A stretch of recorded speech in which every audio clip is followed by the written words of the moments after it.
So for the technical interview, basically they're asking, I did do some interviews for like 2 different positions. One was developer, one was application engineer.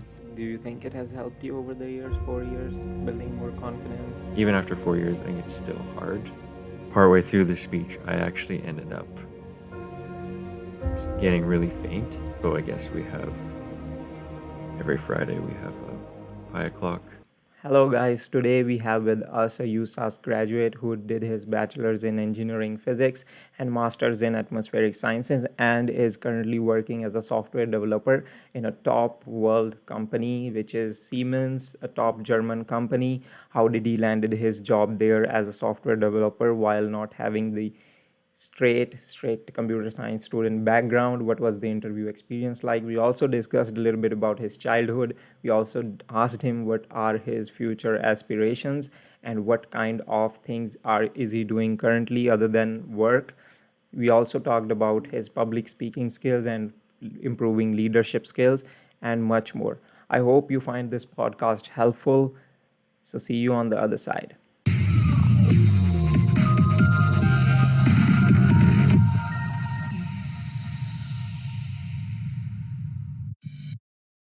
This is your first podcast, right? Yeah. Or any interview? First podcast.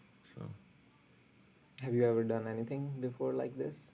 Any interviews or that are on social media? Although I was not able to find. But yeah, literally the only thing that comes to mind is when I was really young in school, they had like, I can't even remember what it was, but it was like they were interviewing people for some event that was happening at the school. So then they interviewed a bunch of us in the class. Okay. Otherwise, I haven't, like, being recorded. I've made videos of myself in the past, but that's Not anything like this. Yeah, not really. Like some class projects, but not much. Okay. Yeah. And were you born in Canada? Yes, yeah. Born in Swift Current, very small city in Saskatchewan. Oh yes.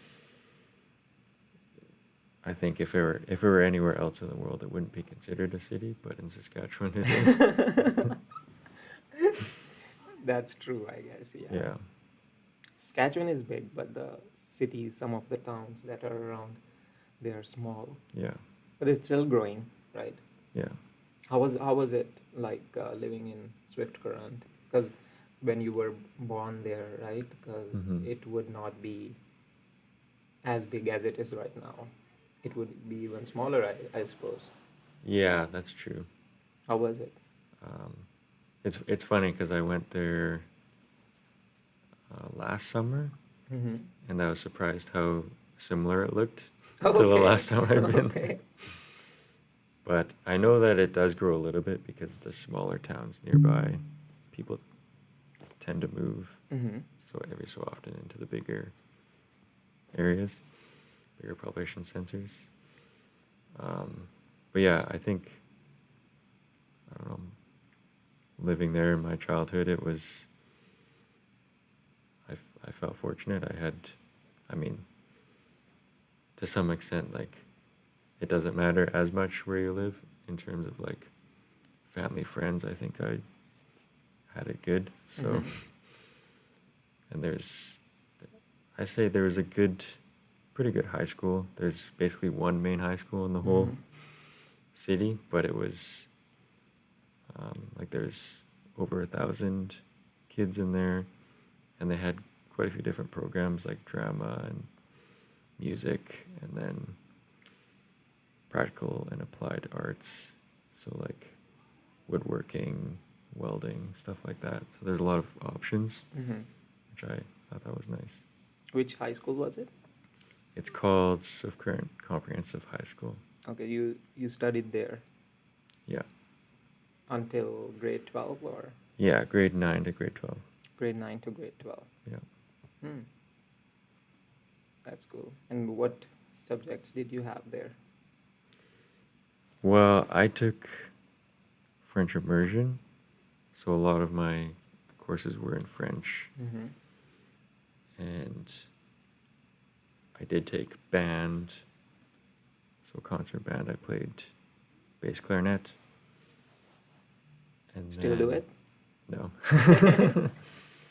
Yeah, I do miss it, but yeah, I just haven't gone around to it since Mhm. then. Those are the only. Well, because I was in French immersion and then I picked band, there wasn't really many other elective choices. Mm. I did take 2 computer science courses though. Okay. Yeah. In grade 11, 12? Yes. Yeah, and I think those are the only electives that I had. Everything How else was was it just like? required. How was it like?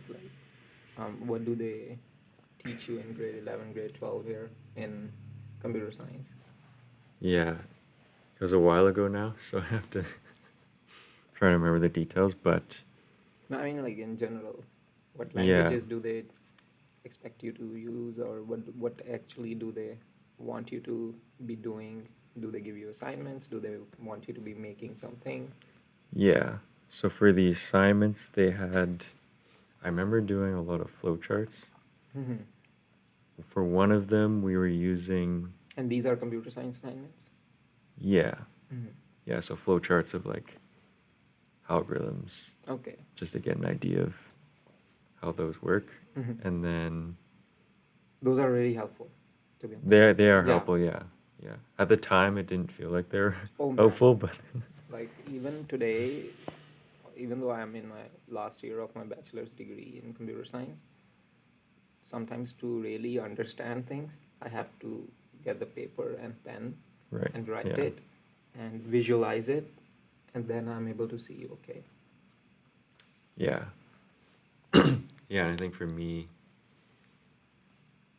working on existing code, when there's a lot of code, Mm-hmm. sometimes trying to understand what's happening, I find making a flowchart can help, because if there's so many steps, it's hard to keep all the information in your Yeah, head. you know, So you write it out, all the different paths you could take. things get tangled Yeah. in your head, and you're like, oh, this if statement should be true. No. Yeah. Yeah, so it does help, but Mhm. yeah, so those are some assignments, and then there wasn't, I think I'm trying to remember exactly, but I think for the first one, there wasn't much actual coding. We had a program called Scratch. I don't know if you've heard of it. No. Okay. Not at all. It's I'd say it's kind of more of like for kids, like learning how to make a program. So it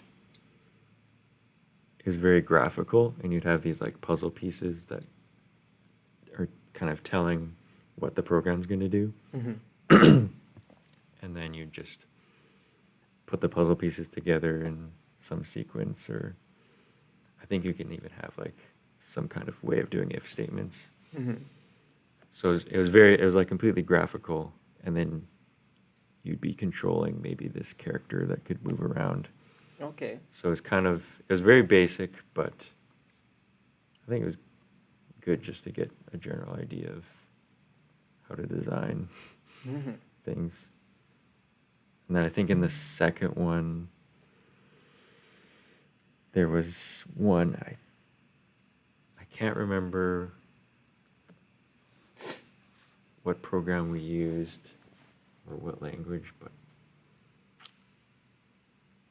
yeah, I'm blanking out. But yeah, I remember making there's a couple like smaller assignments, and then there's a sequence of assignments where you'd build up this kind of game almost. Okay. Maybe Yeah. maybe a small basic game. Yeah. Yeah, so I think I remember doing some kind of space-related game. I think it was open-ended, so Okay. And I noticed when I was looking up online that you did your bachelor's in engineering physics, right? yeah. So how did you went into engineering physics? What piqued your interest? So when I was younger, I knew that, or I found out over time that I enjoyed math a lot. And then related to that was like sciences, particularly physics. I liked chemistry too, if there was some kind of algorithm or, kind of related, something related to math, then I enjoyed it too. Whereas with like biology, for example, I found there was a lot of, at least in high school, there's a lot of like memorization, which I'm not as good at, and I just don't enjoy as much. So I knew that I liked math related things, and I knew that I had thought about going into just math, but I wanted to have a little bit of an Science. applied, science, and just more of an applied approach to things. And so I knew about engineering because actually both my parents did engineering in school. Oh, did they? Yeah. So they didn't. Did they also do physics? No, they didn't do physics. They did. I think they both did agricultural engineering. Oh. So that was in Manitoba, but anyway, I knew about engineering, and I knew that it involves a lot of math. So it kind of, and I also knew a few people who were going into it, so I had a better idea of maybe this is something I want to do. And then I just tried it out, and it's kind of nice because the first year you don't have to choose what type of engineering. It's general. Yeah. And so I liked that about it because I didn't know exactly which area, but I knew that engineering, basically all of them have math, things like that, and science. So basically, because of mathematics, that's what you wanted to do, and that's why you pursued engineering, yeah, basically. right? Did you ever think of doing mathematics as a minor? I didn't. Or do you, like, throughout your degree, do you do so many courses that you are eventually eligible to have a mathematics minor? Yeah, it would. I don't think I looked at having it as a minor. I'm assuming there'd probably be a couple extra classes I would have had to do at least. I did think about doing computer science as a minor, but Good choice, I see. yeah, but then I heard my dad gave me the advice that, well, I guess I had conflicting advice. Some people had done it before and it seemed to work for them. But then some people, well, my dad kind of said that maybe it's better just to stick with one because I can still do computer science as like courses. And I was able to do some computer science courses in my degree. Okay. So, yeah. Anyway, I've heard different people. Some people do engineering and with computer science as a What minor. was the conflicting advice you got? Well, Because it's as important to know what to do as well as what not to do. yeah, I agree. The advice was basically that if you did both, then it could be potentially seen as like you can't decide what to do, which was in some ways applicable to me. Like I didn't know, like maybe I would go into a computer science job. And so, yeah, I don't know. I feel like I'm still not sure Oh, okay. if it would have been a good idea or not. I mean, it worked out for me in the end, Yeah. but yeah. Worked out pretty well, I would say. Yeah. And what did you always want to be a part of Usask? Did your bachelor's in Usask, or were you also looking at some of the other institutions before? For my Bachelor's, because I do Yeah, know yeah. you've also done a master's as well. for my bachelor's, I honestly didn't really think of other universities. well, the two closest universities to Swift Current there's one in Regina and then one in Saskatoon. UFS. Yeah. So I was leaning towards just going to one of the closer ones. Mm-hmm. And from what I can see, Saskatoon has more options. Yeah. UVS. And so, and I knew more people going into engineering at the UVS. Mm-hmm. So that's why I chose. And for masters, did you think of any other universities going to? I did think about other universities. I guess the reason why I didn't go to a different university is ultimately because I was still at a point where I didn't know exactly what area I wanted to go Still in. exploring. Yeah. And so I did actually apply to I think I ended up applying to one or two other universities. And there were some opportunities there that I could have taken, but they were in areas that I didn't know that much about. So it's Mhm. kind of like I feel like some people would have been like, Better off going to another. yeah, or they would have just wanted to try out something new, whereas I didn't feel confident enough that it was like for sure Mhm. the thing I want to do. If I did have a particular area, then it would have been easier because I would have just found the best program for that area. But I was kind of looking at a couple different areas. So because of that, and because I was also looking at the area of atmospheric science at the UVS, I knew some professors who were in it and also some students who were taking graduate studies in that area. And so partly because I think, like I said, ultimately because I wasn't sure, Yeah. I decided just to kind of stay here and try that out. Mhm. And I ended up enjoying it. Okay. So, yeah. I don't think I regret it because, yeah, I did definitely Looked for other universities. Yeah. But I enjoyed it here. Mhm. Yeah. Before diving into more your master's degree, Yeah. I also want to know, how was your bachelor's degree in engineering physics? Was it Okay. easy? Was it hard? Um, how did you complete it? Did you take 3 years, 4 years, 5 years? Yeah. For my engineering bachelor's, engineering physics, it was definitely a lot of work. Like there's a pretty large workload in general in engineering. Oh yeah, you have to take like so many courses in Yeah. a term. But I understand like you also have like smaller duration of courses, because sometimes some of them they finish in October, they start in September, right? I think Or that stops happening in third, fourth year.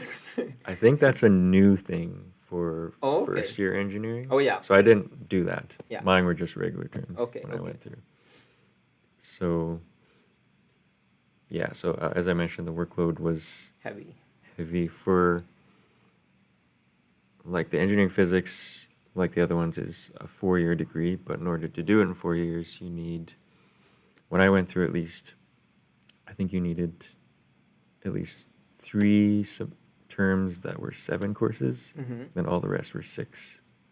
Okay. And I ended up doing, in my second year, so that's when I first went into specifically engineering physics, I took a 7-course term in the first term, and it was definitely the most stressful 4 months of my life. Oh yeah, 7, I can imagine.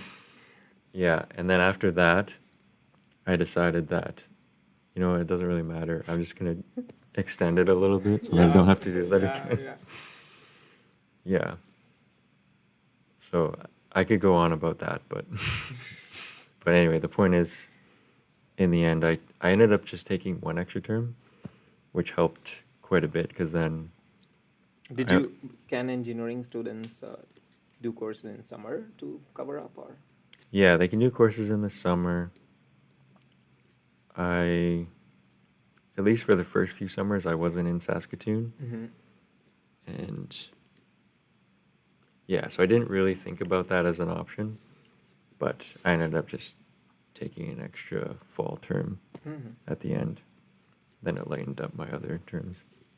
And how was like the degrees courses? Majority of the major courses, were they like tough? Because I know physics involves so many, you know. Yeah, there were definitely some tough ones. But as I mentioned, I really like math. And that if I didn't like math, I don't think I would have been able to make it through. But because I enjoyed it so much, I really enjoyed the courses. So even though there was a lot of work and it was stressful, it was like more of a positive stress. Kind of like I have a lot of things to do, but for the most part, I enjoy doing them. So it wasn't actually that bad for me. Yeah. And you also got 3 or 4 summer internships or summer term work, right? Yeah, in the summers, for 3 of them, I went back to Swift Current. And yeah, those are just basically general labor positions. Okay. Yeah, nothing really related to engineering, Okay. but they're just They were ways not to make related money. to your education? No. What were they about? They were, so I was at an agriculture research station, and it was basically helping look after the experiments. So it might be actually planting plants that they want to test, or watering the plants, or even like weeding or stuff like that. And how did you get that? Because you were doing engineering physics and you were doing agriculture stuff.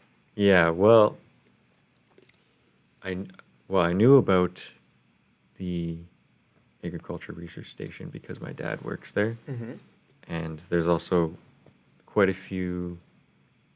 I knew some other students who were working there. Like, it's a pretty common place to work for summer students. Swift Current. Yeah, well, I would say for students who are from Swift Current, it's common for them to go there. Okay. Just because it pays decently well. And also it's close by. Yeah. And after that, what about how did you go into atmospheric sciences in masters?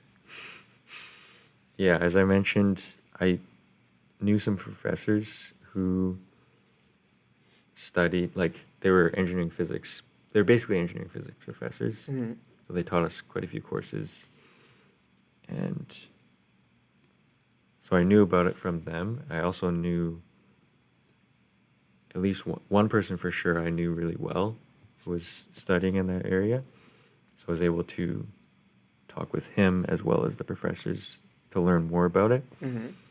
And of course, there's also a lot of math in that. So, and also programming, which it was another area that's kind of related to my interest in math, I think. Like, both of them have algorithms. So I think because of that, because I was able to learn more about it, I got interested in. And how did you get into atmospheric sciences? Like, did you have to email professors? Well, the professors I did know, and they knew me just from classes. And yeah, I just remember talking to them and just seeing if they had open positions for master's students and learning more about what they do. Okay. Yeah. Okay. Tell me a little bit about what atmospheric sciences is like, because I don't have any clue. Yeah. I do know about what's atmosphere a little bit. Yeah. Yeah, there's quite a few actually professors in the it's called ISAS. I have to remember what the acronym stands for. I'll put it in the video. space and atmospheric science. I can't remember what I is, but Okay. there's quite a few professors in that Mhm. kind of department, and for the professors I went with, the lab that I went with, we do basically there'll be satellites. They'll put instruments on those satellites, spectrometers to measure light, Mhm. and they'll measure light that's traveled through the atmosphere, and then they can take data from the other measurements that have information about the spectrum of the sunlight coming like before it hits the atmosphere, Mhm. and then they use modeling to figure out the possible paths that the light could take. Like Okay. it could refract and reflect any number of times before it hits the instrument. So they do modeling to figure out, based on the measurement of the instrument, on the physics of the atmosphere, and kind of the expected composition of the atmosphere, and then on the input radiation from the sun, then they can get an estimate of what's in the atmosphere. So Okay. if the main applications would be for climate change and for air quality Okay. monitoring. Yeah. And after doing atmospheric sciences, where does it lead you to? Like, do you work as a research assistant, or are there like specific jobs for it? Or I like what kind of jobs? Yeah, I know some people work for Environment Canada, Mm-hmm. and then some people might go into more of academia, like research positions. And yeah, I would say there's maybe not like a huge amount of opportunities, but yeah, those are the kind of areas that they might go into. Mm-hmm. And can you now predict weather? Just like you predicted my age earlier. I wish. Don't we wish all in Canada? Yeah. Yeah, I remember reading a book a long time ago when I was a kid, and they were saying that, oh, in the not too distant future, we'll be able to predict weather forecasts for like individual neighborhoods, Mhm. maybe even streets, but I don't know if we've gotten any closer to that. I don't think so.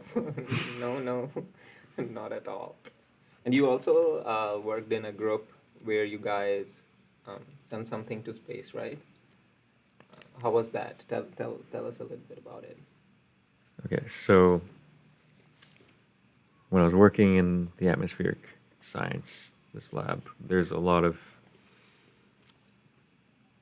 Okay, so each year, our university, in collaboration with the Royal Military College of Canada, Okay. RMC, and I think in the university in Calgary and possibly some other universities, there's like a collaboration where they hold this course every year. Well, there's actually two courses. One's more theory-based Mm-hmm. about space mission design, and then the second course is actually taking that and applying it. And what we did is that for the second course is we make a payload with like an instrument, and we put that on a weather balloon. Mm-hmm. And so for like a week or two, we're designing and building this payload, testing it and everything, and then at the end we put it on the weather balloon and What's a send payload? it up. So basically basically anything that you put on attached to the balloon. Okay. So for the most part, it's just including this. For us, it was just like a styrofoam box, and then Okay. there's like an instrument in it. Well, a couple instruments to Mhm. measure. Okay. I think we measured the pressure, and we had an accelerometer and temperature reading. So yeah, and we also had the ability to communicate with it Okay. Nice. or like get data from it. Mhm. Nice. Yeah, and it had like a GPS and stuff. So Oh, sounds pretty cool. yeah, Sending stuff to space, right? yeah, it's definitely interesting. I know some people like to go more into that area. Like, um, yeah, there's some companies that do more space related things, so Mhm. that's one area people like to go into. Would you say are there many companies related to space in Canada or in Saskatchewan? Not as many in, I would say maybe not as many in Canada as some other places, especially not Saskatchewan, but there is like Canadian Space Agency, Mm-hmm. and then there's, I believe, MDA is one company, and then here in Saskatoon there's um, Calian Yeah. that does, well, they do more like satellite, but it's Yeah. all kind of related. So Mhm. so there's definitely some companies for sure. Okay. And now I know that you work at Siemens, right? Which is prominently a computer science oriented company, software company, right? Yeah.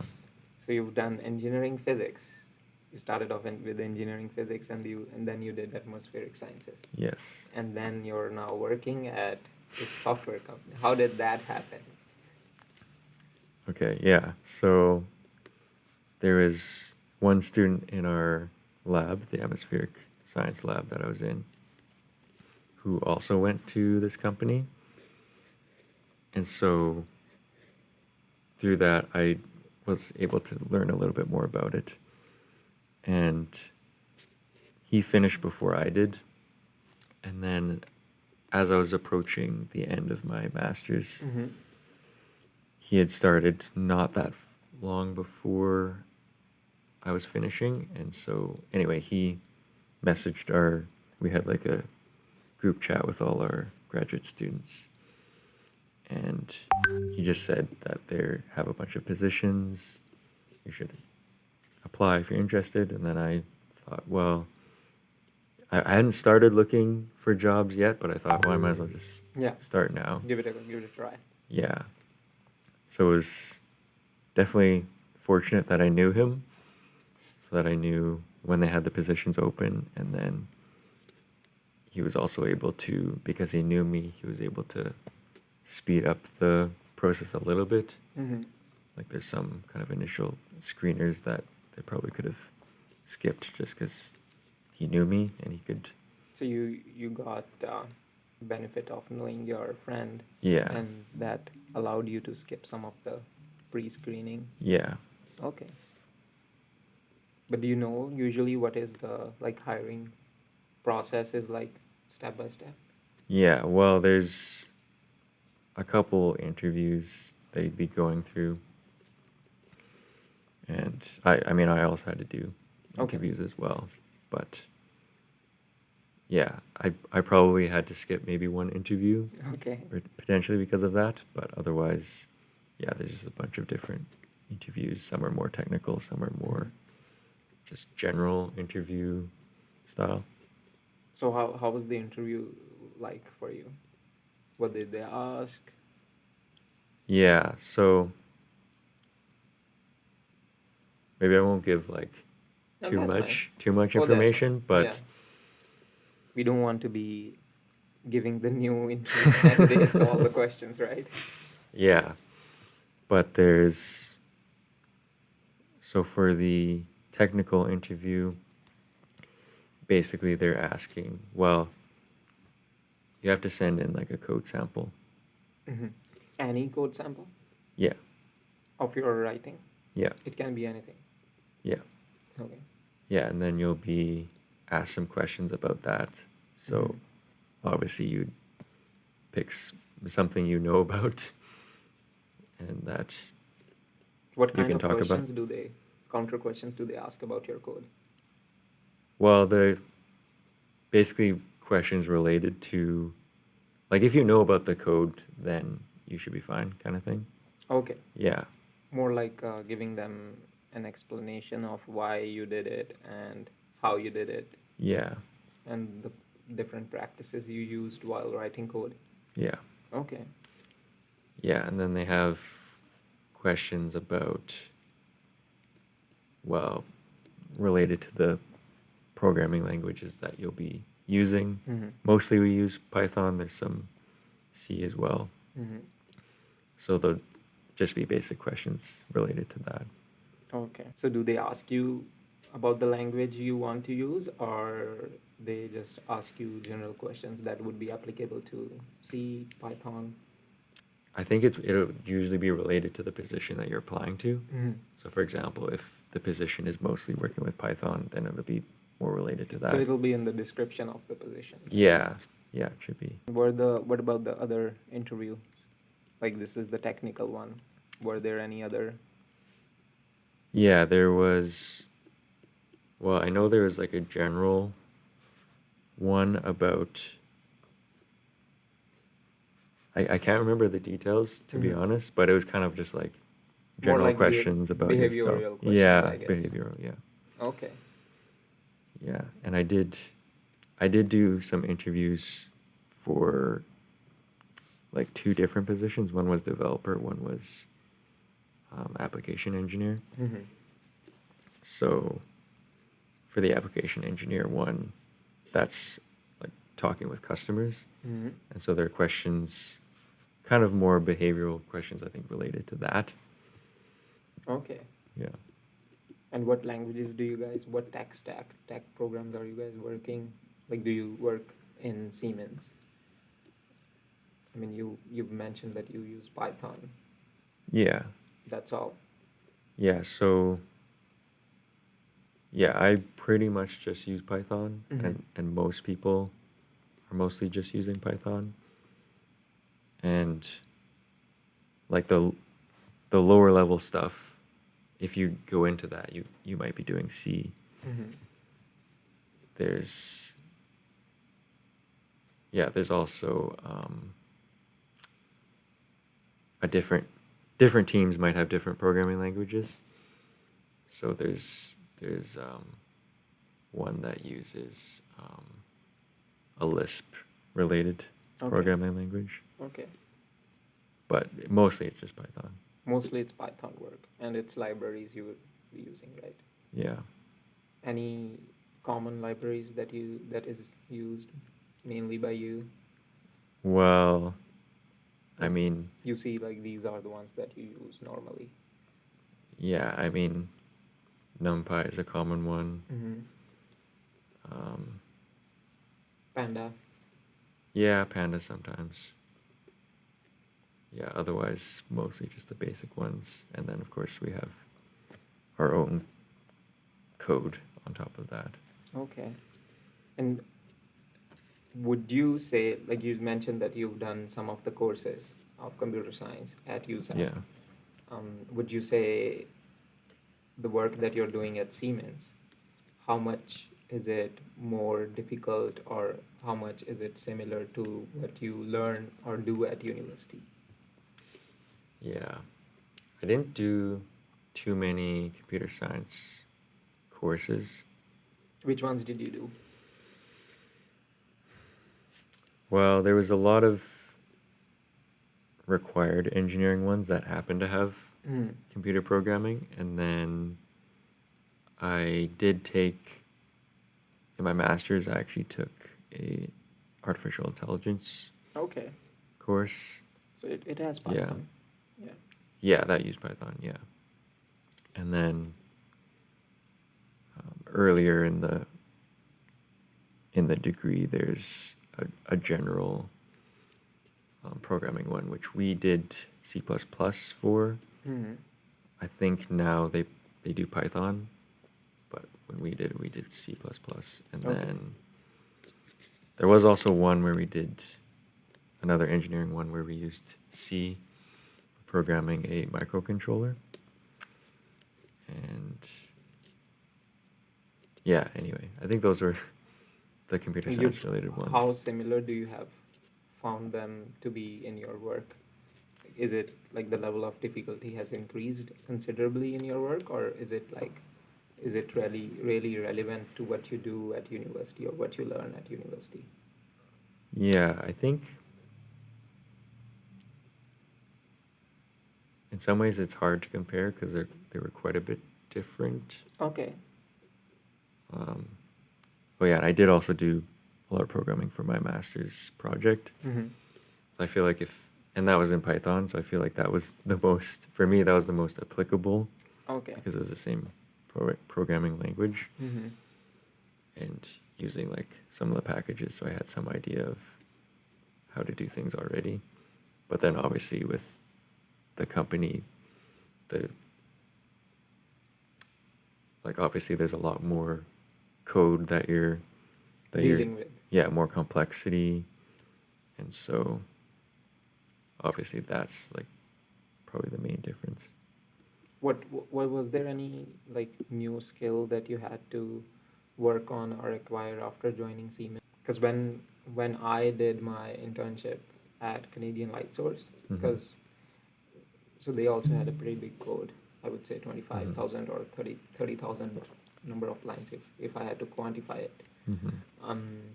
So I had to really improve working with PyCharm Okay. Yeah. than what I used to be doing before. Was there anything that you had to learn?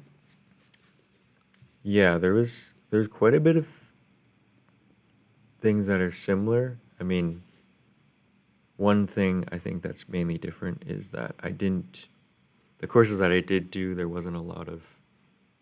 there's some collaboration, but not nearly as much as Mm-hmm. in the company. And so I used Git, but I didn't use it with that many other people. And so I've had to learn it a lot more deeply to understand how, like, for example, merge conflicts can happen.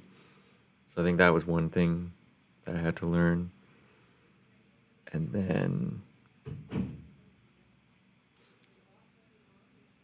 yeah, I mean, I've done a couple different things in the company. So I did a little bit of GUI work, which I didn't really do at all Okay. in school. So that would be something I learned, although I'm not really doing it as much now anyway. So, Okay. but if you want to do that, there's obviously options for that. Mm-hmm. And then other than that, I think kind of related but not really programming based is just like understanding the background, the theory Okay. of what the purpose of why are we making this software, Mm-hmm. because that's obviously important. Oh yeah, yeah. And how's the work life been for you since joining Siemens? Is it like too many hard hours you have to put every day, every weekend, week out, or is it like moderate? I know it to some extent it does depend from person to person, but how has it been for you? Yeah, it's been it's been really good. There's flexibility in terms of when you work, or like so for example, if you have like an appointment or something, you can obviously shift around your hours a little bit, and that definitely helps with like work-life balance. And I've never felt like there's been like a lot of pressure to like To work deliver. really hard. Yeah. So I think that's want been this good. much done. Yeah. Yeah. So I feel like it's been fairly relaxed in that sense. Mm-hmm. Okay, that's good to hear. And are there any specific perks you get as a Siemens employee? There's a couple, like being in a part of Innovation Place, or Innovation Saskatchewan is what they're called now. Mm-hmm.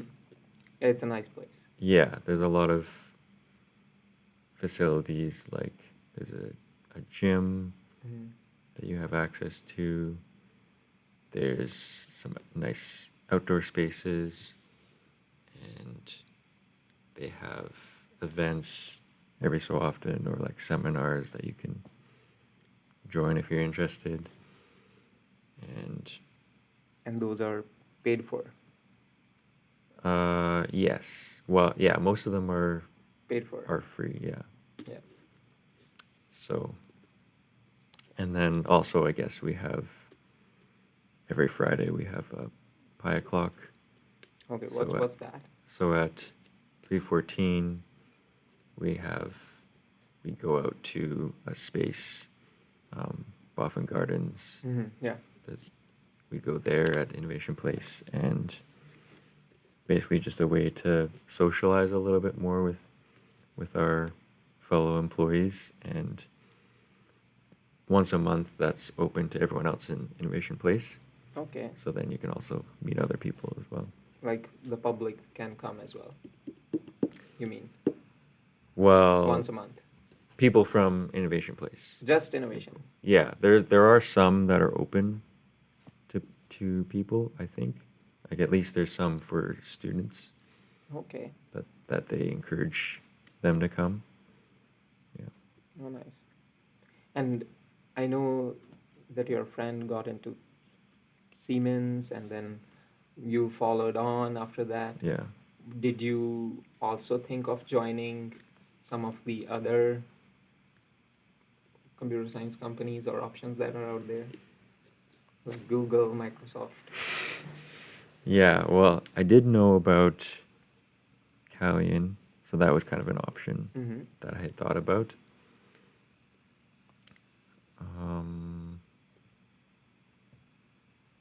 Yeah, to be honest, like at the point where I applied for Siemens, I hadn't started looking into it. Otherwise, I probably would have found all the other ones and been thinking about. Well, I mean, I obviously would have just applied to all of them, and then after that, figure out which one is the best fit.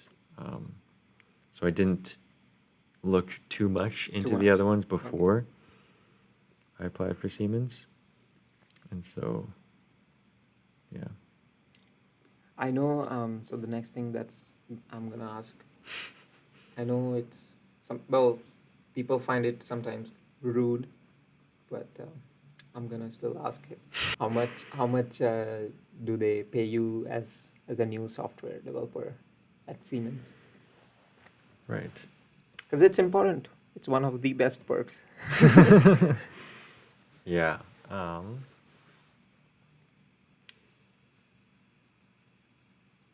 Okay, starting out, I don't remember the exact number, but I would say, I could just say that it's like a reasonable amount. Like if you were to look at what other companies are giving, like it's reasonable. It's reasonably higher than what you're saying, what the other companies are offering. Okay, I haven't looked at specific companies, but in terms of like the Average of reasonable. the city, you would say. Yeah, Okay. or at least of Saskatchewan.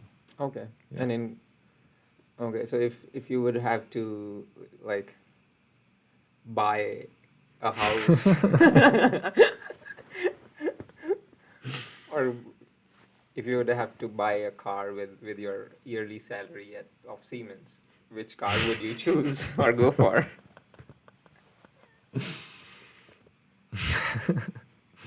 I mean, Just you can give me a range. Like a range of cars. Not a cars of the hourly wage or maybe the yearly salary. Right. Like you mean starting out or? Starting out on and eventually, what's the promotions like? Like, do you get promotions after a certain time, or do you get evaluated after a certain time? How is it like? Yeah, so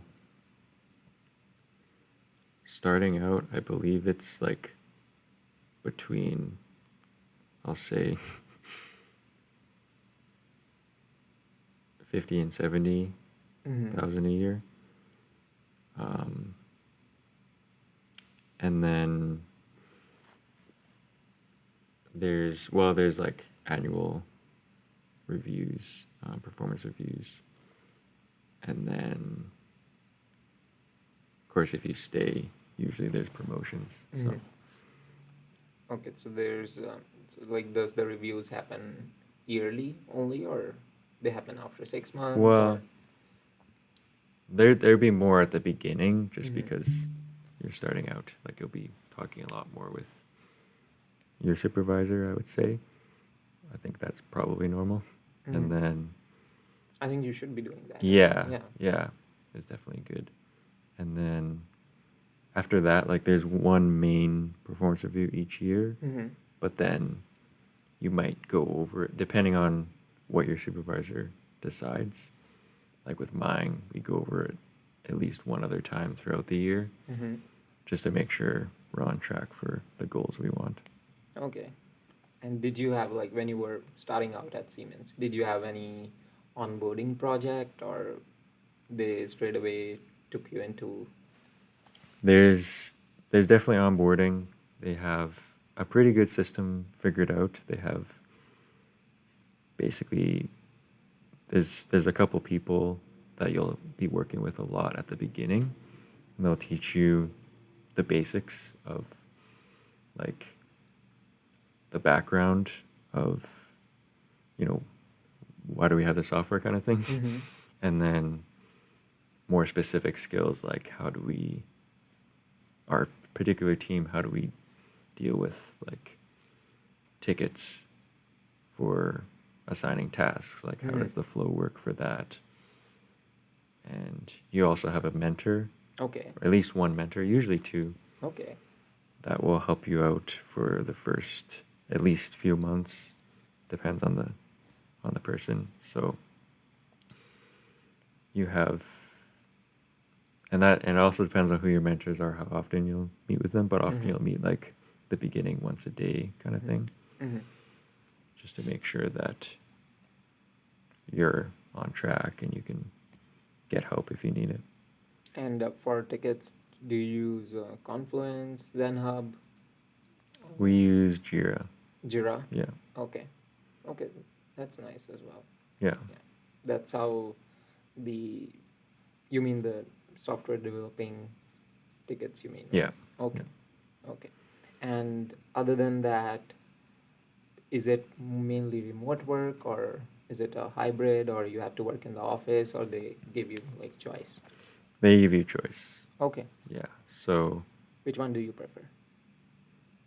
okay, personally, well, I like a hybrid approach. Yeah. Okay. When And how is there's- that? Like 2 days, 3 days, or 1 week, 1 week? Yeah, well, at least it depends on the team, but for my team, we have a lot of meetings on Wednesday. So usually I try to be on for those. So I come in on Wednesday usually. And then often Friday, because there happens to be a lot of other people on Friday. So then if there's like any And also collaboration, then I also can do there's that in person. 5 o'clock, right? Yeah, that On too. Friday. Yeah. Yeah, so usually 2 days a week, sometimes more, sometimes less if I'm busy maybe with things, but yeah. How's the job market of computer science? Do you have any idea, or no? Like in Comp-Sci jobs, some software jobs. Saskatoon.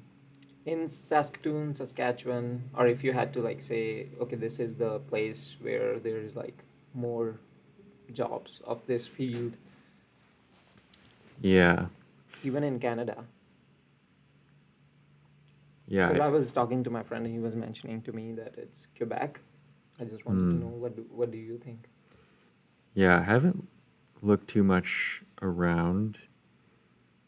I mean, obviously, like what always comes to mind is that Ontario, there's a lot of people, there's a lot of jobs, so definitely there's a lot of opportunities there. And yeah, my answer is not very necessarily helpful, just like where there's a lot of people, there's going to be a lot of jobs. Yeah. Yeah. And you haven't looked around it much. No. Okay, that's fine. And what are your future aspirations? Are you gonna continue working as a software developer, or you're gonna go into professorship or something like that? I've been enjoying the development work, so I'm sticking with it for now. Like For now. I don't have specific plans to change that. So Okay. stick with it. And if you had to tell something to a new graduate um, going into the software industry, what would you say? I guess I would just say to be open, Mm-hmm. to be open to try different things. Like I think, just for me at least, like there's a lot of points where I didn't know exactly which area I wanted to go into. And so being willing to try different things, I think can be helpful. You might not end up where you thought you were going to be, but it might end up being really good. Mm-hmm. So you might as well Might just as well try it. try more things. Yeah. And also, this has been more about your work related. What else do you do other than work for fun or something else you might like? I know you've told us that you used to do band during your high school, Right. but you haven't tried that for a while now. Yeah, I do play piano sometimes, Oh yeah. not as much as I used to. Like I used to play with some friends, and then now a lot of those friends don't live here, for example, or they're busy. So it's been harder with our schedules, I think. I do have some friends who I might play with sometimes if we have time, but Hmm. that's one thing. And then I do like, it's kind of funny, when I was younger, I didn't do much sports.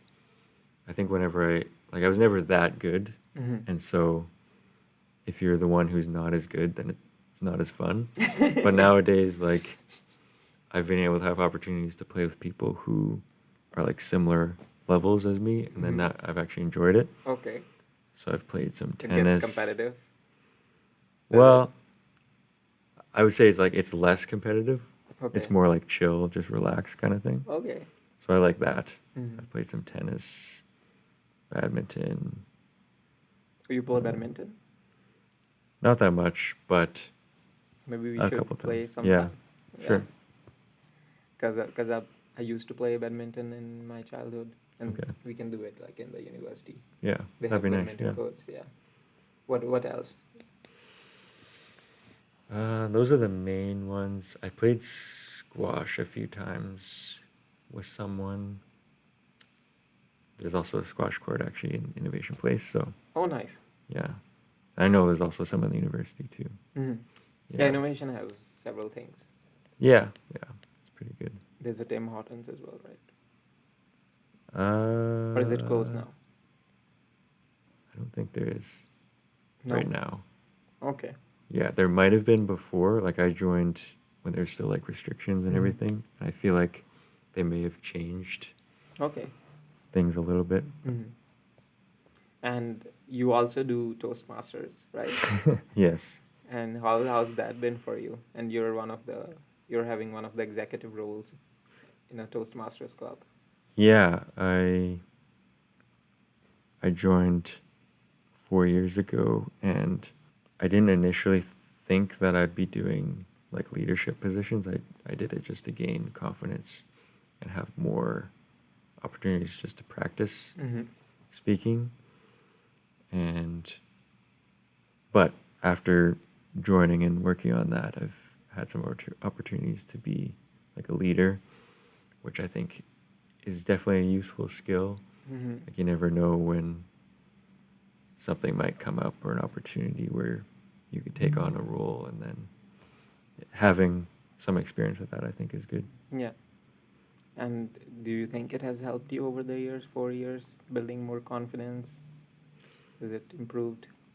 Yeah, definitely. I've seen some improvements just in terms of confidence. Mm-hmm.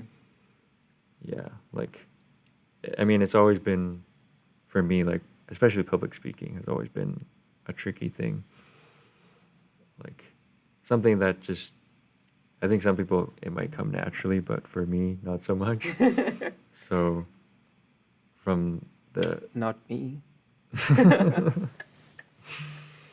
Yeah, I mean, a lot of people don't like public speaking, but it's something that or even just opportunities to speak in front of like a team that you're working with. You might not even be a leader, but you might have to give a presentation or something. Yeah. So there's always chances, and knowing that, I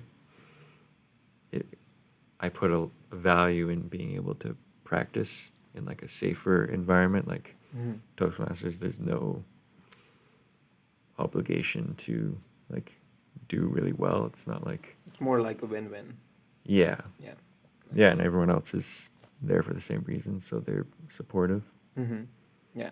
Yeah. And any cool Toastmaster stories you have over the 4 years you would like to share? Cool Toastmaster stories. Cool, funny, anything?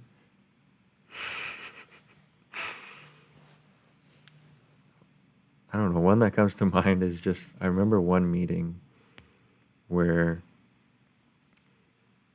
no one was signed up to do a speech. Okay. But then one of our member who's probably been in the club the longest, he, like I said, no one had signed up for a speech, but then he's like, oh, I guess I can do a speech, which is kind of interesting because some people are able to actually do an impromptu speech. But then later, he went up to do a speech, and he was talking about, I can't remember exactly what he was talking about, but I just remember the point where he like unbuttoned his shirt, and underneath he had this like Superman shirt. Okay. So it was like, Was it maybe, really impromptu? so maybe he had like thought about it and he wasn't sure, so he hadn't signed up yet. But I just thought it was kind of funny how he just like Written suddenly, in the stars. yeah, Right? Yeah, that's funny. Carrying a Superman shirt yeah, inside and then opening and showing it. Toastmasters do have like an impromptu session as well, where you get to practice your impromptu speaking skills, right? yeah. You enjoy that? I appreciate it. Okay. No, it's another thing that's really important for me because it's another useful skill, like doing interviews, or if you're talking with someone about something maybe you don't know as much about, it can be really anxiety provoking. And so being able to practice, get a little bit more confidence, I think is always useful. So it's, even after 4 years, I think it's still hard for me at times, but it's like, Work in progress. yeah, like being able to have more opportunities, I think is good. Continue working on it. And well, I feel you've improved because from the way you're speaking, I don't see like there's a bit of anxiousness going on there. To me, it seems natural the way you are. So, like early on, you said you had trouble with confidence and with anxiety in public speaking, especially. How did you overcome that? Was it mainly because of Toastmasters, or did you used to practice at home?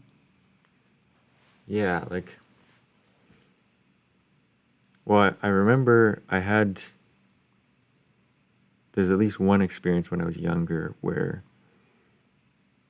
I think at that point I wasn't as worried about speaking, but then I remember going up to do this speech for, I think it was like grade 6 or something. And I don't remember being necessarily like a little bit of nervousness, but not like too much. Like it's like, okay, this is fine. We'll just get this over with. But then I remember partway through the speech, I actually ended up getting really faint. Oh. Then it was really, really hard to speak. And it was kind of weird because like I wasn't expecting it. And then I think ever since that experience, I was always kind of worried that without me knowing, something like that might happen again. And so I think just being able to have more experiences like doing speeches and even taking on leadership roles or like impromptu speaking, like Mm-hmm. the more times you can practice, then I've been able to look back and say, oh well, I may have had some difficulties, some bad experiences in the Mm-hmm. past, but there's also a lot of really good experiences. So Yeah. then it changes your perspective for the next time. It gets a little bit easier. Well, yeah, I agree because overall, I think the good experiences are more in number than the Yeah. bad ones. It's just that it's kind of like the human tendency that they tend to see the black spot on a page, white page, right? Yeah, exactly. So, but kudos to you now that you've improved so much. Because Mhm. I've listened to a couple of speeches of yours, and I don't see any sign of faintness or any other thing like not being confident. You seem well prepared, and I think you're doing pretty good. Thank you. Yeah, yeah. And is there anything else you would like to share with anyone who would be listening to you, watching you? Anything else? This is kind of like a table topics question. You can take it as as you like it. Yeah, yeah. I don't know. I think just for me, just what I think helps drive me is to always look for opportunities to be able to work on things that, like, whether it's goals or maybe related to, like, for me, public speaking, that's Mhm. always something that I want to work on. Mm-hmm. So I think the only other thing I want to say is just keep trying, keep working on those things that you want to improve on, whatever goals you have. And yeah, slowly I think it gets better the more you practice. Agreed. Yes, 100%. Yes. I think you, with practice, you're always a line ahead than what you were before, Yeah. right? And you've attained a new step in your journey, right? So, 100% agree. Well, I think this was it, and it was lovely chatting with you, and got to know a lot about Siemens, about your Mhm. bachelor's, your master's, Yeah. and a bit about atmospheric sciences as well, how it's used, Mhm. different things about it, and a bit about your high school as well, Swift Current as well. It was lovely chatting with you. Thank you, Ian. Thanks for having me.